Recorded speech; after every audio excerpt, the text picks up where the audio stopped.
আসসালামু আলাইকুম।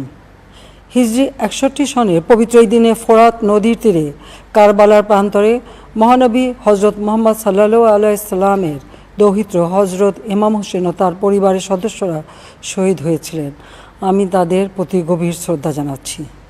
1975 সালের 15ই আগস্ট বাংলার মাটিতেও জাতির পিতা বঙ্গবন্ধু শেখ মুজিবুর রহমানকে সপরিবারে হত্যা করে আরেক কারবালা বাংলার মাটিতে সৃষ্টি হয়েছিল। যারা শাহাদাত বরণ করেছেন আমি তাদের প্রতি শ্রদ্ধা জানাচ্ছি। 1971 সালে মহান মুক্তিযুদ্ধের 23 লাখ শহীদ এবং 2 লাখ নির্যাতিতা মা বোনের প্রতি শ্রদ্ধা জানাই। প্রিয় দেশবাসী, আজকে অত্যন্ত বেদনা ভারাক্রান্ত মন নিয়ে আপনাদের সামনে উপস্থিত হয়েছি। লাখো শহীদের রক্তের বিনিময়ে অর্জিত স্বাধীন বাংলাদেশের জনগণের আর্থসামাজিক উন্নয়নের জন্য নিরলসভাবে পরিশ্রম করে যাচ্ছি। বিগত 15 বছরের মধ্যে বাংলাদেশের মানুষের ভাগ্যের পরিবর্তন করতে সক্ষম হয়েছি। শিক্ষা, দীক্ষা, জ্ঞান, বিজ্ঞান, প্রযুক্তি ব্যবহার এবং মানুষের মৌলিক চাহিদা পূরণ করতে অন্ন, বস্ত্র, বাসস্থান, চিকিৎসা, শিক্ষার ব্যবস্থা করে জনগণকে উন্নত জীবন দেওয়ার যাত্রা শুরু করেছি। অনেক সাফল্য অর্জন করেছি। বাংলাদেশকে বিশ্ব দরবারে একটা মর্যাদার আসনে অধিষ্ঠিত করতে সক্ষম হয়েছি। তারপরও আমাদের আরও অনেক দূর যেতে হবে। বাংলাদেশের মানুষ যখন একটু স্বস্তি শান্তিতে ফিরে, যখন তাদের মাঝে এমন কোনো ঘটনা ঘটে যা অত্যন্ত বেদনাদায়ক। 2018 সালে ছাত্র সমাজের আন্দোলনে পরিপ্রেক্ষিতে সরকার সরকারি চাকরিতে কোটা প্রথা বাতিল করে একটা পরিপত্র জারি করে।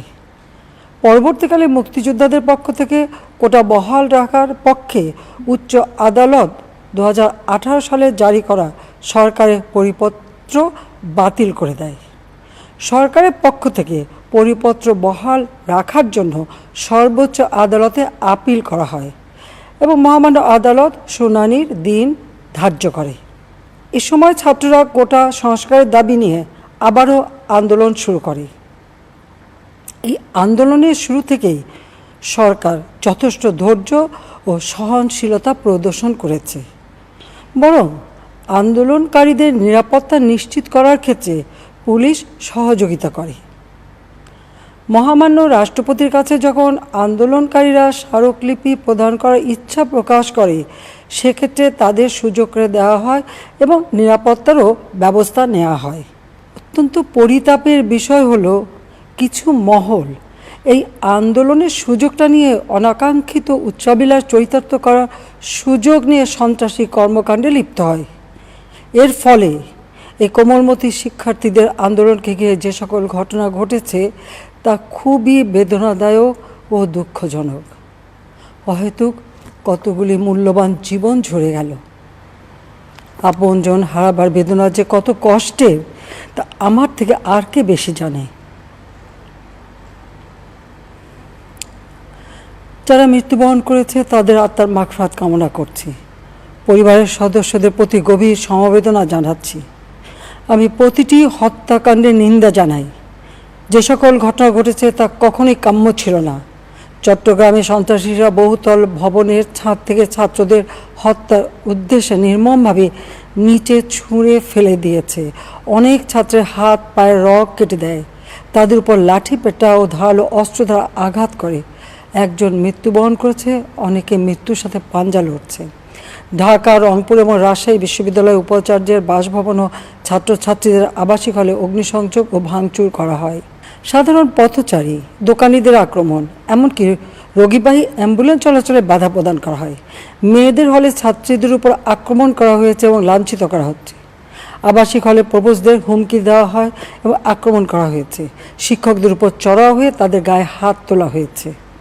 আমি বিশ্বাস করি যারা কোটা সংস্কার আন্দোলনে জড়িত তাদের সাথে এই সকল সন্ত্রাসীদের কোনো সম্পর্ক নেই, বরং সন্ত্রাসীরা এদের মধ্যে ঢুকে সংঘাত ও নৈরাজ্যকর পরিস্থিতির সৃষ্টি করছে।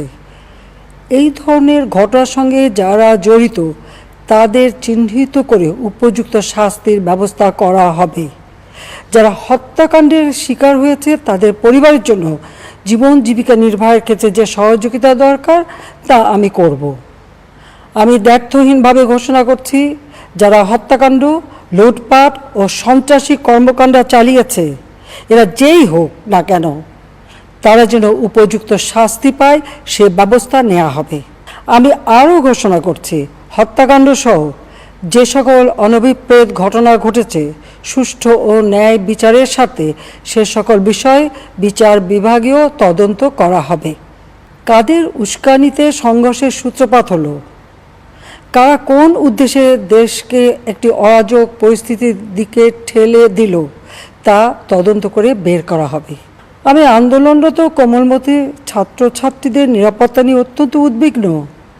এই সন্ত্রাসীরা যে কোনো সময় সংঘাতের পরিবেশ তৈরি করে তাদের ক্ষতি সাধন করতে পারে।